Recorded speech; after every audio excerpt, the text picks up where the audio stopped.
past few years, we've heard the term free agents and been told we would all need to become one in order to succeed. The recent economic structures have helped to promote this concept as reality. Where do we get the tools to take control of our career path in the present and future? Welcome to the Career Confidante with your host, Marie Zimenoff. Marie and her guest experts are here to provide you with the tools you need to move forward and achieve your career goals. Now, here is Marie Zimenoff.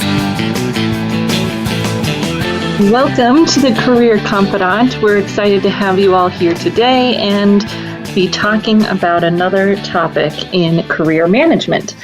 So we have been doing this show for quite a while and want to recognize that career thought leaders and the associates and members of Career Thought Leaders Consortium provide us with lots of inspiration and support in doing this program. And of course, our Resume Writing Academy programs and graduates that support all of our job seekers who are looking to improve their personal branding and career communications. So recognize those two partners, sponsors that help us out with this show.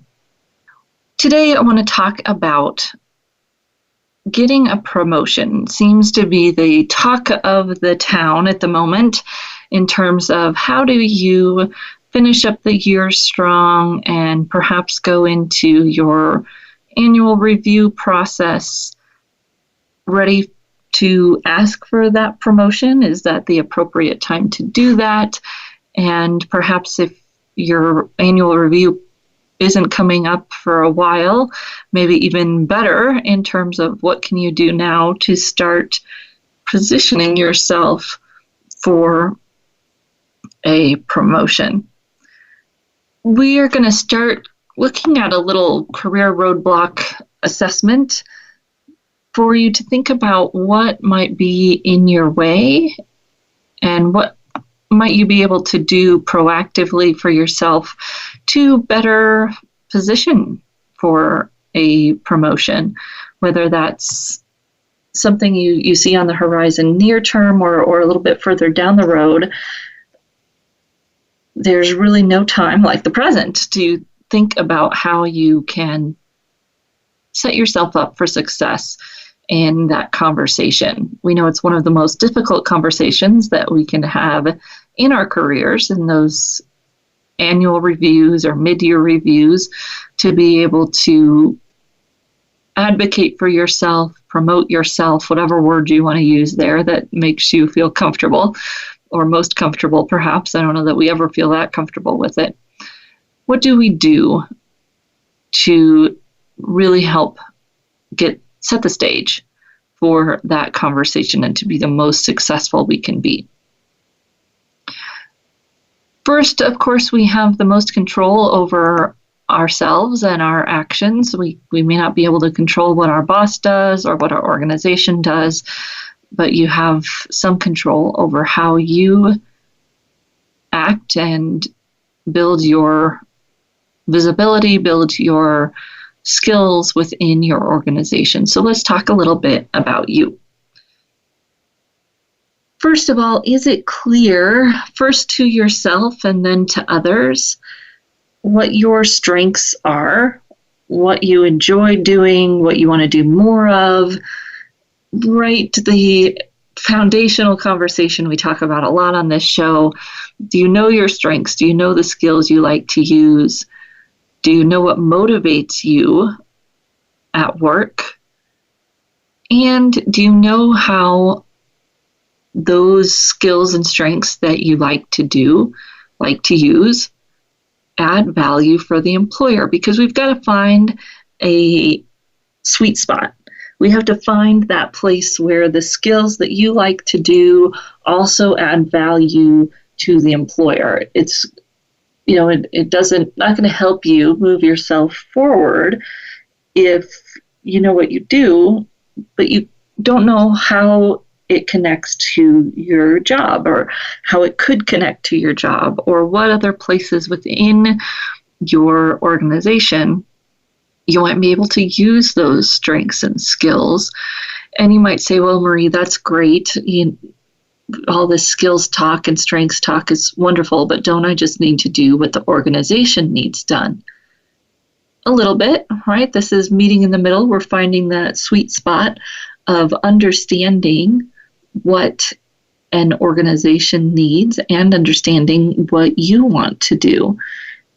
That piece is critical because we know that you are going to show up better when it's things that you like to do. Doesn't mean that, of course, you're not going to have to do the things that you don't like to do. Your work is always going to include some of those things. We want you ready and prepared to promote and experience and volunteer and do all of the visible activities that you can do around the things that you feel like are your strengths, because that's where you have control. You have control over going after projects that use those strengths, demonstrating those skills at work so that people see that you're good at them. That way, you can get more opportunities to do what you like, and most research says, therefore, be doing more things that you like to do, which will make you more successful. First, it starts with, do you know what those things are? And then, do you know how they add value to the employer so that you can find opportunities to plug in and do those things? If you're going in for a annual review conversation more in the near term, this may be a little bit more retrospective than future action, to think back on where do you shine, where have you shined in the past, how have you used those skills that you really enjoyed, how have they added value to the employer, and may gather other ways that you feel like you've added value for the employer. You always want to be careful of highlighting something that may somewhat add value for the employer, but is an area you don't want to go down. It's a path you don't want to go down. There's nothing less appealing than sitting in a conversation with someone and they say, oh yes, I did this or I did that and it was great, we had these results. But I really don't want to do that. I really don't want to do more of that. And most of the time, when I hear that line of conversation coming from people, it kind of discredits their conversation, because you think, wow, does this person really know who they are? Do they know who they want to be? And they just spent some capital promoting or talking about themselves only for it to be in an area that they don't really want to go into. So you have limited resources within yourself to get brave and promote yourself, and you have limited resources with others listening to those comments and stories, even if it's in a meeting where that's supposed to be the purpose of the meeting. So make sure they stick. Make sure that they're stories you want to tell.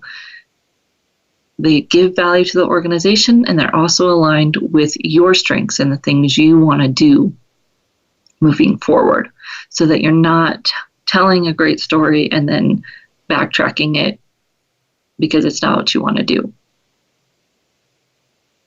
This is the first area to focus on before you move on. Do you know what you like to do? Do you know how it adds value? And are you able to tell stories that move you in the right direction? Most performance conversations that I see in the corporate world today are employee-led. So this is really up to you. It is up to you to have the stories, have the focus, and be able to take the opportunity to tell the stories, take the opportunity to demonstrate your focus and your value. That doesn't happen that often, and your employer is not going to do it for you. Your boss is not going to do it for you. So this is your chance to shine, and you're going to have to do it yourself. It's very easy to feel like, oh my gosh, I'm going to talk about myself for too long. That's another reason that focus is important. Pick the stories that you really want to tell, pick the points you really want to make so that you balance that self-promotion feel with your comfort zone. You're going to have to stretch out of your comfort zone a little bit. No way around that. But to be focused and know what stories you want to tell this story that builds a cohesive picture is really going to help you move it forward. And set aside the time to make the stories, to do the preparation, to fill out the forms. I'd say that's the number one thing that gets people in trouble. They have the opportunity to fill out a performance review sheet that's going to go to their boss, and then you're going to meet about it for 5 seconds. Take the time to fill out the sheet. Document those successes that lead you in the right direction so that you have the opportunity and you take this limited opportunity that you might get to, one, document your strengths and value, and two, then to talk about it. You're going to have to go through it quickly, most likely in the meeting. So really going through it, being clear on what you want to share, and being focused in your approach. The organization I'm working with right now has shifted to a quarterly performance evaluation with the idea that then people will be doing more regular conversations, and it will spur what we know is a better leadership and management tool, which is more immediate feedback. And those are all really great goals of this quarterly performance process. The problem is, just like any other organization, usually not enough time is invested by either party to make it really effective. When you're doing it quarterly, it's going to take less time because you'll have less stories that have come up between your last one and your next one. And you still want to take the opportunity to do that work, to prepare for the meeting, and perhaps even between meetings, have a place where you're capturing the wins that are important to you so that you don't have to dig back deep into the archive of your brain in the last days before your meeting. You have those things closer at hand. So clarity. Do you know your strengths? Do you know the skills you like to use? Do you know what motivates you? And do you have the ability to tie those to value for the organization and communicate stories that demonstrate that skill set, that demonstrate those strengths over and over and over again? When you get the opportunity and it's appropriate, you have them on the tip of your tongue.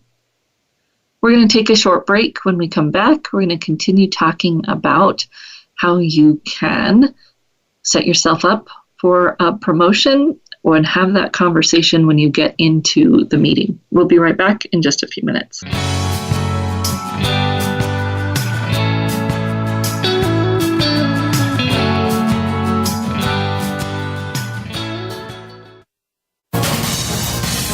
Voice America Business Network, the bottom line in business. You know that the career landscape has changed and that you need to be proactive about managing your career. You can have the foresight, skills, and confidence you need to take charge of your career and seize opportunities. A strategic advantage and career expert, Marie Zimenoff has helped thousands of leaders like you get focused, get found, and get hired. Visit getcareersmart.com to find out more. That's getcareersmart.com or call 800-521-2080 to schedule your complimentary consultation. Each week, Larry Sternberg joins Dr. Kim Turnage to explore management issues from culture to discipline in managing to make a difference. Join Talent Plus for 60 minutes of dynamic conversation, including real-life management examples helping you manage teams across the globe. This series airs on Voice America, the business channel, Thursdays at 5 p.m. Eastern, 2 p.m. Pacific.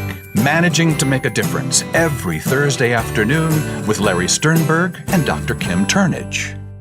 You hear about it all the time. Compromises, destructive malware, major breaches. You can't turn on the news without hearing about the latest cyber event. Learn more about cybersecurity, how it has become one of the most significant threats to our national security, and the battle experts undergo every day on your behalf to protect you, your families, and your data. Task Force 7 Radio with host George Reedus is the voice of cybersecurity around the world. Tune in live every Monday at 8 p.m. Eastern Time, 5 p.m. Pacific on the Voice America Business Channel. Follow us on Twitter at VoiceAmericaTRN. Get the lowdown on guests, new shows, and your favorites. That's VoiceAmericaTRN.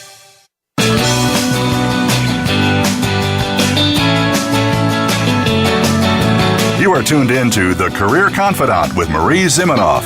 If you have a question or comment for Marie or her guest today, please call 1-866-472-5790. That's 1-866-472-5790. You may also send an email to marie@astrategicadvantage.com. Now, back to The Career Confidante. Welcome back to the Career Confidante. Today we're talking about getting a promotion, preparing yourself, getting all of your ducks in a row, if you will, so that you can have that conversation or start to position yourself for that promotion as you move forward. So we talked about being prepared, having that clarity of where you want to focus, what you want to do, what stories you want to tell, and being able to connect that to how it adds value for the organization. When we think about having this conversation, a lot of our challenges really come down to our confidence and our comfort in having this kind of conversation, which may be related to confidence in general, and it may also be related to the fact that we don't have this conversation very often, or of course to the fact that we may have had this conversation in the past and it's gone badly and we have some leftover stuff around that. So figuring out what your issue might be, might be holding you back, why don't you have that conversation? Is it because you really need to do X, Y, or Z before you can? Or is that an excuse that you're telling yourself to be able to feel better about not being ready, not having the confidence? So, do you believe, and are you able to feel this way most of the time, that you are equal to everyone in your organization in terms of value? So you as a human being are equal in value to every other person within the organization. Now, I'm not talking, value numbers, data, sales.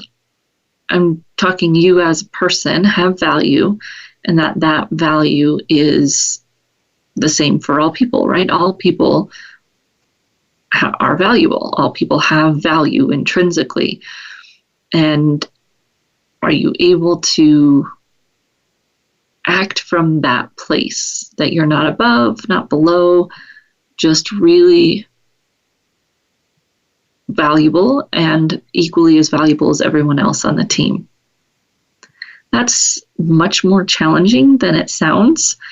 A lot of times what happens is that we don't feel as valuable, so we go in giving the other person the upper hand. Obvious fallbacks to that, drawbacks to that. Other thing that can happen is that we feel vulnerable, and so we puff ourselves up and pretend that we have more value than other people. that can get us in just as much trouble because, of course, no one likes when you do that. And because you're saying you have more value than that. So that approach, and I'm sure that you've probably heard me talk about it, but that Deborah Benton's idea that you all are on the same playing field, you all have equal value, from the entry-level person to the CEO, that it's all even. Believing that and really working on your belief around that will help you with these conversations. Seems a little wooey-wooey, but it gets in a lot of people's way, that they don't perhaps really believe that they deserve success, or they believe that they deserved it 10 years ago, 5 years ago, 2 years ago. Both beliefs will get in your way when you go in to have this conversation. No one wants to talk to somebody with a chip on their shoulder. And of course, if you don't have the confidence you need to negotiate for yourself, no one's going to negotiate for you. Are you able to share your ideas? I've worked with some coachees, especially perhaps who don't fit the mold of the organization that they're in. So young women in organizations that are heavily, older male dominated, etc. Doesn't really matter what the makeup is or why there might be a disconnect created for you. But when you don't voice your opinions on a regular basis and practice doing that, you start to lose your standing, not because you're less than or because you don't add value, but because nobody can hear that you do. So the idea that your work will speak for itself and all of those cliches, it just really doesn't work that way. We have to engage in the conversation. Does not mean that by any means you have to have all of the answers or that you have to be the smartest person in the room. Asking great questions shows engagement. And perhaps that's one of the best ways to show your intelligence is by asking great questions. You don't have to have the answers. You don't have to put that pressure on yourself. Figuring out ways that you can connect in meetings, connect in one-on-one opportunities where people see that you're engaged. They don't have to think you're super smart. In fact, there's lots of research that we've shared on this show that says people would rather work with someone who's nice and not that smart than someone who's super smart and a jerk. So remove the pressure of perfectionism, remove the pressure of that you have to say the right thing or have the right question. It's really more about you being able to add to the conversation, to engage in the conversation in some way that helps you make connections, right? You build visibility because people see you because you talk. You have to talk. And in person is hard to come by perhaps these days, but it's important. If you're on a virtual meeting, just as important that you talk, that you ask questions, that people see you're engaged, interested, adding value through your participation in whatever way that makes sense for you and makes sense for the engagement meeting, whatever it is that you're participating in. Hopefully, based on our conversation before the first break and really connecting with your stories and connecting with what you want to focus in on, then you're going to get more clear about your value to the organization. And typically, this is one of the biggest benefits of working with someone on their resume. Yes, they get a document at the end, but they also have the opportunity to really connect with how they have added value to their employers. When you don't know that, you have a really hard time. You have a really hard time advocating for yourself. So thinking about and connecting to those stories of how you've added value, and of course specifically aligned with your strengths and skills that you want to use, isn't a bad thing. You start to build your confidence just by doing that, keeping track of those little ways that you've added value to the company, to the customer, to your team, to your coworkers, to your staff. And of course, being familiar enough with those stories and clear enough on which stories are the most important to share, that you can share them as naturally as possible in your conversations when it's appropriate. Typically, we feel that yucky feeling when people are promoting themselves, when it's out of context, when it's forced, when it's not the right time. To avoid that for yourself, know your stories, know what you really want to share, know what's most important, know when you're going to volunteer to share those things because it is the right time, and that there's a project that's come up where you could use your skills, or there's a project that's just finished where you've really added value. And telling those stories in a way that engages the other person. So not, look how great I am, but this was really fun, this was exciting, this was beneficial to the organization for these reasons. Telling those stories in a way that it's not all about you, but it's enough about you that people get the point and they get to see your skills. And mostly just to start trying it and seeing how people react, because no one's going to do it for you, and we have to learn how to do it somehow. So approach it in a way that's thoughtful because you've thought through the story, and then approach it in a way that is inclusive of the other people engaged in the story. Be careful of deferring to everyone else in the story. Remember interviewing a gentleman who was applying for a nonprofit leadership position, and he kept saying, my team did this, my team did this, my team did this. And we had some interview questions that asked about accomplishments and change management, those types of skill sets. And everything was we, team, which was fine for a while. And then it was like, okay, have you ever done anything? What was your contribution? What was your role? And so we got to make a story that balances and tells different stories that balance those things, where you're honoring the team's effort and being an inclusive person, and also being able, when it's appropriate, to be clear about what your role was, or to tell stories of how you made an impact. That really is okay in the right situation. Being able to recognize that situation, like a performance evaluation, right? That's your time. It's okay to talk about your contribution in addition to talking about what the team contributed. We're going to come back in just a few minutes and talk about what other types of communications and conversations you might start having now, so that when you get to that time of your performance review, you have perhaps already practiced, perhaps built some allies of people that know about your work and your skills and your value, and take some of the pressure off of that conversation. We'll be right back in just a few minutes.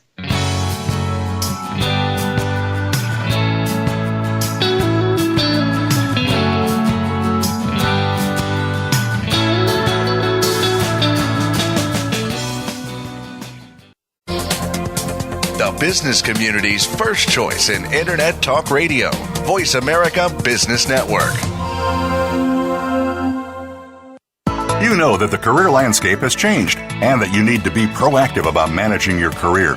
You can have the foresight, skills, and confidence you need to take charge of your career and seize opportunities. A strategic advantage and career expert, Marie Zimenoff has helped thousands of leaders like you get focused, get found, and get hired. Visit getcareersmart.com to find out more. That's getcareersmart.com or call 800-521-2080 to schedule your complimentary consultation. Alcohol contributes to America socially, economically, and culturally. But alcohol also impacts our health, safety, and quality of life. On Alcohol Across America, each week we present recurring issues related to community, liability litigation, social and college drinking, and the alcohol industry. Join host Dr. Brad Crever and his co-hosts every Monday at 4 p.m. Eastern Time, 1 p.m. Pacific Time on the Voice America Business Channel. Higher education faces lots of changes. If you are a student, educator, or in the workforce, you'll want to tune into Big Beacon Radio, Transforming Higher Education. Your host, Dave Goldberg, and his guests will explore the innovations that higher education adopts as it reinvents itself. The world of higher education is constantly changing. Stay on top and stay ahead of the rest. Big Beacon Radio, Transforming Higher Education. Listen Mondays at 10 a.m. Pacific, 1 p.m. Eastern on the Voice America Business Channel. Think you've seen everything there is to see in online television? Let us surprise you. Visit voiceamerica.tv today for sports, health, business, and more on demand 24/7.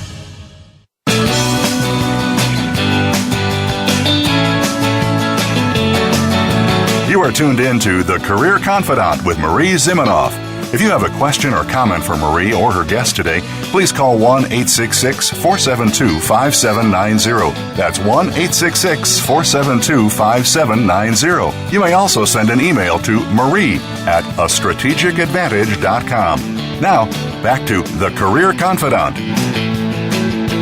Welcome back to the Career Confidante. Today we're talking about how to position yourself for a promotion and get ready for that annual review conversation. If it's coming up or if it's a little bit further out, what can you do to put yourself in that position?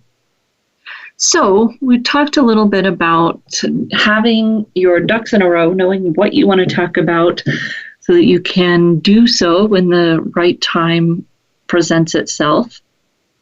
Having those stories down and continuing to work on your confidence, your value. You're okay with talking about your value, with talking about yourself, and starting to work that into your more daily work, if you will, to really connect with what you've enjoyed doing, to be able to tell those stories and not feel so awkward doing it. Saw one of my LinkedIn connections posted a picture on LinkedIn today of Daniel Pink's book, Selling is Human. And that whole idea that selling or promoting ourselves is such a horrible thing gets in our way a lot. Part of it's the definition of sales that we have, that sales is all about pushing something on someone. Well, of course, nobody wants that. That's not what we're talking about here. Talking about sales being more of an exploration process of what people need, and then a genuine service heart to be able to provide that to them, whether it's something that you have or something that someone else has. So this leads to our kind of third tenet here of being promotable or setting yourself up for a promotion is relationships and everyday communications. So do you build relationships with customers, vendors, managers on a regular basis? Because then it doesn't feel slimy if we're real and authentic and building relationships on a daily basis. Understanding what people need, understanding what the organization needs, being that person who's engaged in helping them achieve their goals, whether it's something that you do or not. That's where knowing your strengths comes in. Is this something that you want to do or not? If it's something you can do to help, great. If it's something that you know someone else who would love to do it, perfect. What a strong way to build relationships, by giving other people opportunities. And to realize that it's okay to be looking forward. I was talking to someone just today who's in an organization and feeling a little bit perhaps like a martyr, right? They do everything for their team. They work long hours so that everything gets done and the team doesn't have to do more than their 40 hours a week or whatever. And she's starting to think maybe it's time to look forward. Maybe it's time to see what might be next for me on the horizon. And there's actually some power in thinking that way. Now, if we go too far down that road and we aren't doing our job, of course, that's not it. But when we're in that place where we're doing our job, we're putting in our all, and we're also okay giving some of it up to the team so that we can move forward. That's a strong place to be as a leader, because as we know in one of my favorite books, Marshall Goldsmith's What Got You Here Won't Get You There, great leadership is really about learning how to give up, learning how to let other people have the power, learning how to empower others, although I don't love that word because, of course, we're not giving them our power, we're helping them find their own. And it's really maybe detaching just a little bit, realizing that we add value and that other people add value, and that we don't have to add more value than we want to, right? We don't want to feel resentful about all of the things that we're doing. We want to contribute in a way that achieves the goals we want to achieve for the team, for the company, for ourselves, and has a little room, a little space for other people to do the same. It's a hard mind shift set for a leader. When you're building relationships and you're really letting the people around you succeed just as much as you do, there's power in that. And sometimes for people, it takes a little bit of detaching to be able to do that. They're too close, too enmeshed, maybe take too much pride in getting everything done just the right way, when perhaps there are other people who would love the opportunity. This requires that we engage with other people, which we've talked about. Get out from behind your desk, go to meetings, talk to people, ask questions at meetings, answer questions at meetings. Little by little, get yourself out of that comfort zone of sitting behind your computer. Even emails and those types of conversations are just different than actually being able to meet with people one-on-one. And thinking about, being conscious about what other people's perception of you is. It's not something you want to overly fret about or overly manage. And it's something we want to be aware of. What do other people think of us? Is that true to us? Is it how we want to be seen? And what actions can we take to help them see our authentic value, our authentic self, and make sure that they're really seeing who we are and what our strengths are and how we can add to the organization. So those of us people on the fence, perhaps, that tend towards the quiet side. And strengths in that, of course, that usually there's good listening skills there and thoughtfulness, perhaps, before responding. And yet the downfall is that people may not get to hear your voice as much as they need to for you to be visible and be understood for what you want. Then there are those of us on the other side who maybe tend to talk too much, talk more than they listen, talk instead of asking questions. And of course, the perception there that we build up is that we don't care, that we're not interested in what other people are thinking or doing, and that we don't value other people. So we've got to find some kind of balance there. Of course, we're going to have our natural tendency and we're going to have our authentic personality. That is not an excuse for bad communication skills. Good communication means that we balance talking and listening. Going to that place where you only ask questions and listen isn't good communication either, because then you're not connecting, you're not sharing, you're not allowing the other person to engage in conversation with you. Where do you find that balance between talking and listening, engaging in the conversation and asking questions, and being aware of what your natural tendency is? Are you quiet? Do you tend to talk too much? So that when you're engaging in your everyday conversations, you can do so more effectively. Now, the whole idea behind this is that we're focusing on building some good relationships. We're focusing on authentic communication with people, good communication, where that then when we go into our conversation with a boss or whoever it might be, that you're going to ask for a raise or ask to move to a new position, you have a reputation, one, around the things that you want to do and your strengths, and two, for being a good communicator, someone that people get along with and can work with. Sounds easy, and yet most of the time that's part of what gets in our way. The story that comes ahead of us, what people are saying, what our manager may think before we walk through the door.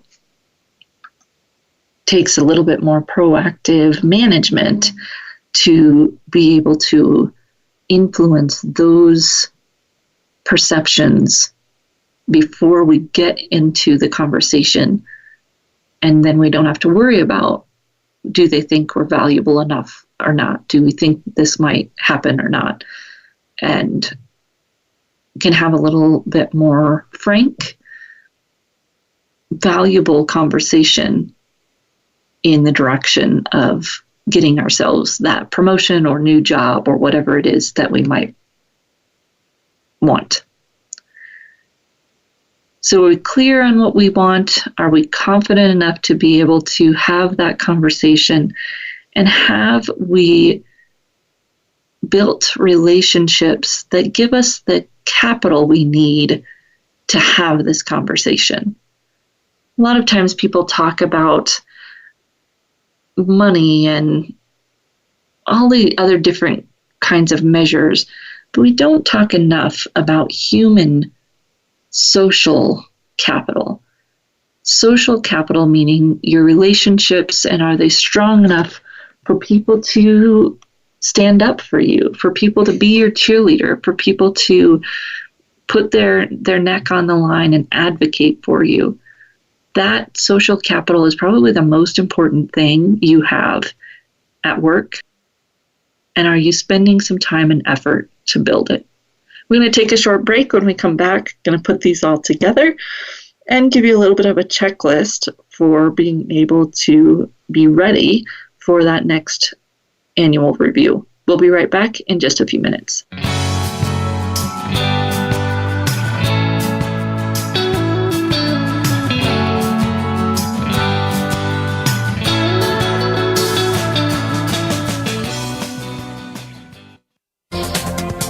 The business community's first choice in Internet Talk Radio. Voice America Business Network.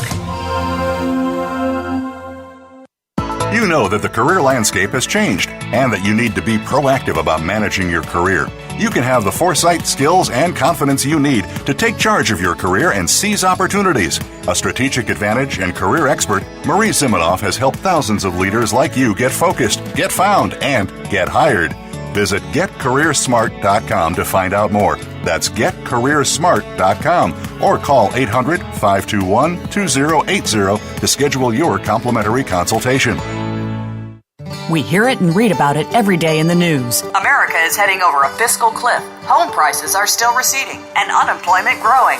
How can you preserve and increase your wealth in this kind of economy? Tune in to Turning Hard Times into Good Times with host Jay Taylor. Jay will explain the decline of our monetary system and the economy and will give you winning investment ideas and the tools to protect and increase your wealth. Turning Hard Times into Good Times with Jay Taylor can be heard Tuesdays at 3 p.m. Eastern Time, 12 noon Pacific Time on the Voice America Business Channel. Many industries have been revolutionized by technology in the last decade. Books, music, TV, communications, and now it's happening to our money and the way we pay. Tune in to Breaking Banks with Brett King for a look at how technology and customer behavior will bring about more changes in banking in the next 10 years than in the last 200 years. Listen every Thursday at 3 p.m. Eastern Time, noon Pacific on Voice America Business Channel or on AM 1160 The Voice. You'll never look at your bank account the same again.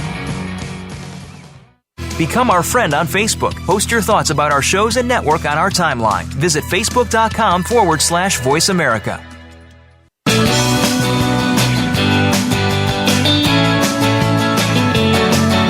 You are tuned in to The Career Confidante with Marie Zimenoff. If you have a question or comment for Marie or her guest today, please call 1-866-472-5790. That's 1-866-472-5790. You may also send an email to marie@astrategicadvantage.com. Now, back to The Career Confidante. Welcome back to The Career Confidante. And today we're talking about getting that promotion or perhaps even asking for that raise. And I just was remembering that it's been a long week already. It's only Monday, right? Needed a laugh last night and turned on some of the new episodes of Will and Grace. Comedy show. There's not very many of those these days, so it's kind of refreshing to have at least a little laugh. And one of the main characters, Karen, is very wealthy. And her staff sent a representative up to talk to her about getting a raise. They didn't feel valued, and just a small raise would make them feel more valued. And Karen kind of puts the poor woman through the ringer and makes her feel belittled, and then actually gives in and says she'll give the staff a raise. Well, this gives Karen the idea that she should go to the other main character for whom she works, Grace, and ask Grace for a raise. And similar kind of conversation ensues. Well, what value does Karen bring, and does Grace really even need Karen? And of course, at the end of the day, because it's a comedy and it's supposed to be funny and have a happy ending, Karen also gets a raise because Grace realizes that she does value her. It's a funny play on what doesn't happen in the workplace, I don't think, because usually bosses don't push back in the way that Grace and Karen both did.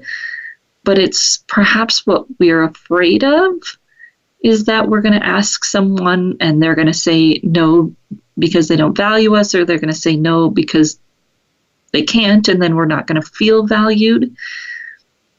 And there's really nothing that we can do to prevent how someone else is going to react. But what we do know is the very old cliche that if we don't try, we're not going to succeed. And this sounds like a very old cliche until you realize that it actually happens every single day. So a few years back, Google had some issues because part of their system, from what I understand, was that people asked for their own raises and promoted themselves. And women weren't doing this. Women weren't participating in the process. And so you had a lot of inequity going on, not because it was intentional, but because the women just weren't asking.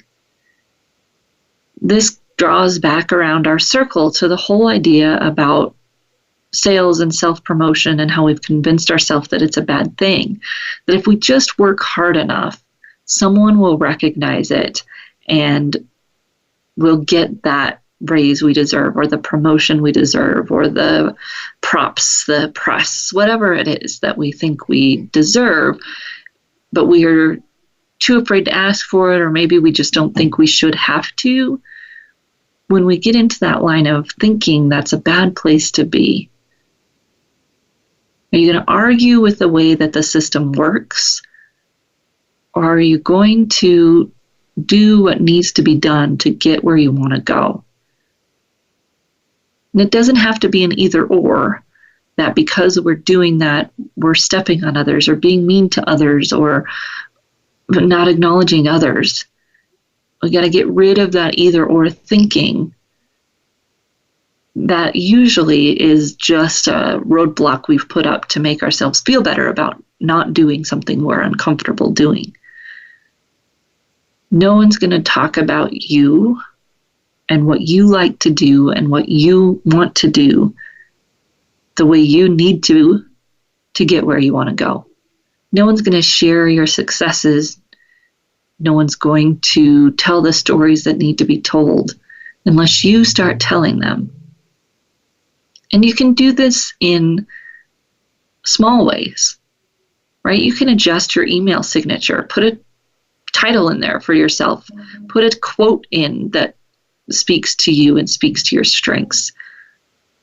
Put in the link to your LinkedIn profile so people see it and click through and can see your story. Volunteer for a project or a task force or a committee where you get to use your strengths, where you get to use the skills you want to use. Be strategic about it. Volunteer for a board or some other outside role where you can flex those muscles or show those skills. And then tell the stories. Doesn't have to be in a promotional way, but tell those stories that people know what you're doing, they know what you love to do, they know what excites you. And, a little bit in there, they're going to also see the value that you add. Be visible to that larger audience. Talk in meetings. Talk about your excitement on projects. Attend industry networking events or association networking events or company events where you get the opportunity to be seen. Those dreaded company socials or dinners or after hours events or volunteer opportunities. Attend those. Talk to people. Build relationships. Present at conferences, write white papers, or maybe even volunteer for that professional association and your leadership positions. Those in-person connections that you make are going to be so valuable in getting you comfortable in having these conversations and also having others do your work ahead of you, stepping in to have that conversation. Use social media to your advantage. Really connect with people there. Participate, ask questions, comment on posts. Build those relationships with your colleagues there on social media as well as in person. Post relevant articles or share things that speak to your skill sets. 20% of the time or so, if you do it and you have them, share things that are yours, your voice, your expertise. And it's okay to break down that either or mindset and connect, communicate, be clear about what it is that you're looking for. Because if you don't do it for yourself, no one's going to do it for you. So start practicing, find ways to do it that are comfortable for you, authentic for you, and don't allow you to hide behind false modesty, or maybe not false modesty, but modesty that's not working for you. You can be humble and hungry and not a pompous jerk and still be good at communicating your story. And of course, we'll be right back here next week on the Career Confidante with more fodder for you, resources and tips to help you take control of your own career. In the meantime, you can always reach out to me at Marie, Marie, at astrategicadvantage.com.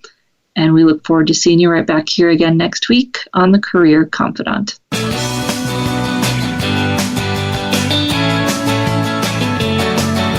Thank you for listening to The Career Confidante. Marie Zimenoff will return again with another terrific guest next Monday at 6 p.m. Eastern Time, 3 p.m. Pacific on the Voice America Business Channel.